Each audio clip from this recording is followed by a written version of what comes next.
Hi குழந்தைகளே, எல்லாரும் எப்படி இருக்கீங்க? நல்லா இருக்கீங்களா? ஒரு கதை சொல்லட்டா குட்டீஸ்? இந்த கதையோட பேரு குளித்தால் அரிக்குமா.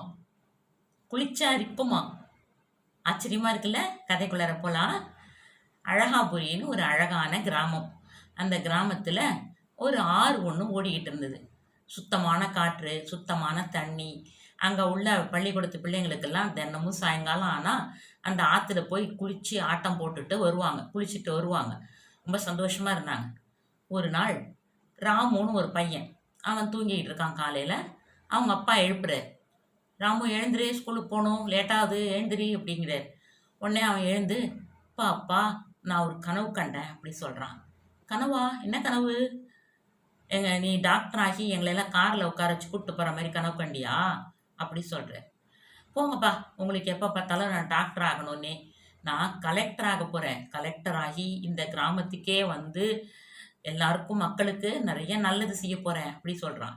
அப்படி சொல்றான் என் கண்ணு அப்படின்னு சொல்லிட்டு அவங்க அம்மா சொல்லிட்டு, சரி என்ன கனவு கண்ட அப்படின்னோடனே, நம்ம கிராமத்துல ஒரு ஆறு ஓடுதுல, ஆமா, அதுல தான் தினமும் சாயங்காலம் எல்லாரும் குளிச்சு ஆட்டம் போடுவீங்களே, மரத்து மேல ஏறி தொப்பு தொப்புன்னு ஆறுல குதிப்பீங்க. வேணாண்டா வேணாண்டான்னு சொன்னா எங்க கேக்குறீங்க நீங்க?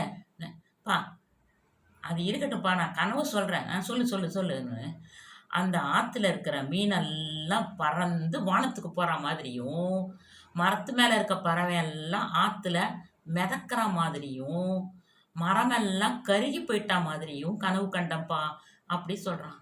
"அண்ணே, என்னது இது? அதிசயமா இருக்குது கனவு. இது என்னமோ நல்லா இல்லையே." ஆமா, என்னன்னு தெரியலையே அப்படின்னு அப்பா அம்மாவும் ஒருத்தர் ஒருத்தர் பார்த்துக்கிறாங்க. பார்த்துட்டு, சரிப்பா, நீ போய் குளிச்சுட்டு வா, அம்மா துண்ணூறு பூசி விடுறேன், ஸ்கூலுக்கு போ அப்படி சொல்றாங்க. சரின்னு சொல்லிட்டு அவன் ஸ்கூலுக்கு போயிட்டான். வழக்கம் போல சாயங்காலம் ஆத்துல குளிக்கிறதுக்கு போயிட்டாங்க பசங்கள்லாம். அவங்க அம்மா இவனை காணோம் காணோம்னு பார்த்துக்கிட்டே இருக்காங்க. இன்னும் ரொம்ப நேரம் ஆச்சு, இன்னும் பிள்ளைய காணோமே பிள்ளைய காணோமே, இன்னும் வாசலுக்கும் உள்ளுக்குமா நடந்துக்கிட்டே இருக்காங்க. திடீர்னு அவன் ஓடியாடுறான். அம்மா அம்மா அம்மா அம்மா அழுதுகிட்டே ஓடி வரான். சொரிஞ்சுக்கிட்டே வரான் உடம்பெல்லாம். என்னடா என்னடா? அம்மா, ஆத்துல குளிச்சோமா, அரிக்குதுமா, உடம்பெல்லாம் அரிக்குதுமா அப்படின்னு சொல்றான். என்னது? குளிச்சா அரிக்குதா? என்னது என்னன்னு? ஆமாம்மா, நானு, கோபாலு, மதனு, மோகனு எல்லாரும் வழக்கம் போல ஆத்துல போய் குளிச்சோம். குளிச்சதும் ஆத்து தண்ணியே ஒரு மாதிரி கலரே நல்லா இல்லம்மா. அப்போ குளிக்க ஆரம்பிச்ச உடனே எங்களுக்கு என்னமோ ஃப்ரெஷ் ஃபீலிங்கே வரல. அப்படியே உடம்பெல்லாம் அரிக்க ஆரம்பிச்சிருச்சு அப்படின்னு சொல்றான். ஆத்துல ஏதாவது பூச்சி ஏதாவது இருந்து கடிச்சு விட்டுருச்சா? பாம்பு கடிச்சு விட்டுருச்சா? எங்கேயாவது செடியில போய் கம்பளி பூச்சி ஒத்திக்கிட்டீங்களா? என்ன ஏதுன்னு அம்மா ஒண்ணு ஒண்ணா கேட்குறாங்க.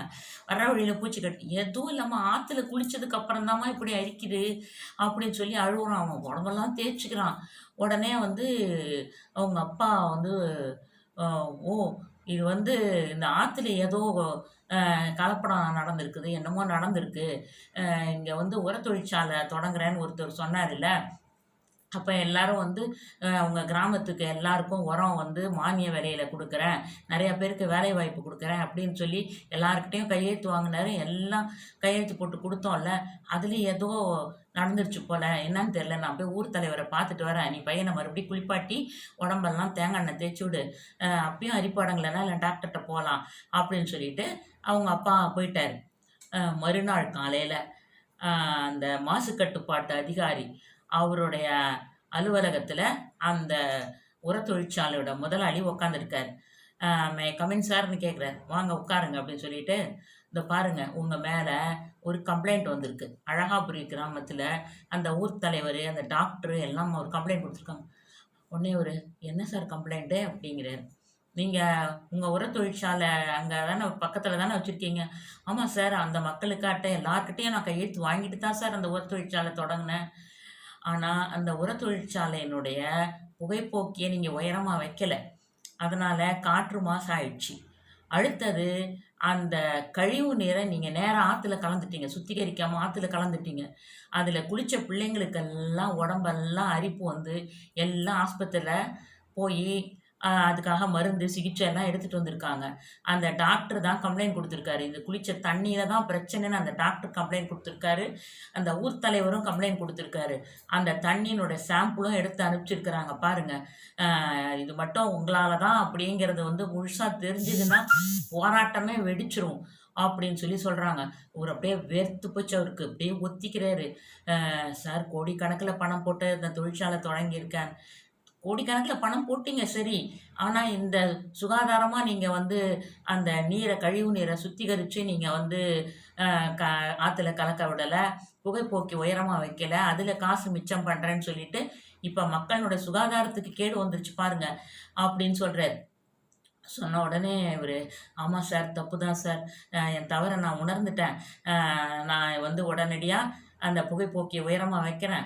கழிவு நீரை சுத்திகரிச்ச பிறகு நான் வந்து நீர்நிலையில கலக்கறதுக்கு ஏற்பாடு செய்றேன். இதுக்கு பரிகாரமா நான் அந்த ஊர்ல ஒரு நூல் நிலையம் தொடங்கி பிள்ளைங்களுக்காகவும், மக்களுக்காகவும் நெறைய நூல்கள்லாம் வாங்கி வைக்கிறேன் சார். தொழிற்சாலை மூடும்படி ஆயிடக்கூடாது சார் நீங்க" அப்படின்னு சொல்லி, "நீங்க தான் ஏதாவது அதுக்கு கருணை செய்யணும்" அப்படிங்கிற மாதிரிலாம் கேட்குறாரு.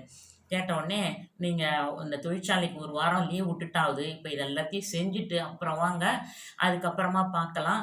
முதல்ல தொழிற்சாலைய மூடும்படி செஞ்சுறாதீங்க. நான் சொன்னதெல்லாம் ஞாபகம் வச்சுக்கிட்டு செய்யுங்க" அப்படின்னு சொல்லி சொல்றாரு அவரு. "சரி சார், நான் அப்படியே செய்றேன் சார். காற்றுக்கும், நீருக்கும் என்னோட தொழிற்சாலையினால இனிமே எந்த மாசும் வராதுங்கிறத நான் உறுதி அளிக்கிறேன் சார். வரேன் சார்" அப்படின்னு சொல்லிட்டு அவரு போறாரு. அவ்வளோதான் கதை. கதை பிடிச்சிருக்கா? தொழிற்சாலைகளால காற்றுக்கும், நீருக்கும் என்றைக்குமே மாசு வராதபடி மக்கள் எச்சரிக்கையோட இருக்கணும் அப்படிங்கிறது தான். கதை பிடிச்சிருந்தா லைக் பண்ணுங்க, ஷேர் பண்ணுங்க. இந்த கதை சொல்லட்டா குட்டீஸ்ங்கிற நம்ம சேனலை இதுவரைக்கும் சப்ஸ்கிரைப் பண்ணாதவங்க சப்ஸ்கிரைப் பண்ணுங்க. மீண்டும் அடுத்த கதையில் சந்திப்போமா? பை.